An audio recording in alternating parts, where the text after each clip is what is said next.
everybody, welcome back. Today as well we have got you another video, and in this video I'll show you how you can play 1v1 in Gang Beasts. But before that, please do make sure to like our video, subscribe our channel, and yes, without any further delay, we will simply start our video.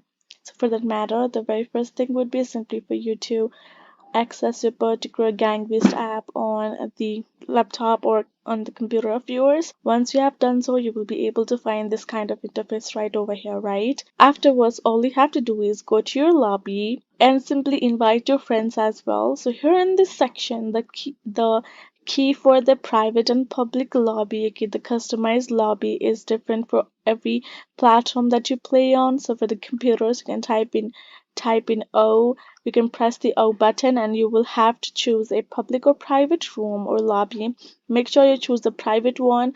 Once you have chosen the private one, you will be able to invite your friend and play one by one without other person coming over here or other people joining you. Simply choose the private lobby and then invite your friend and you're good to go.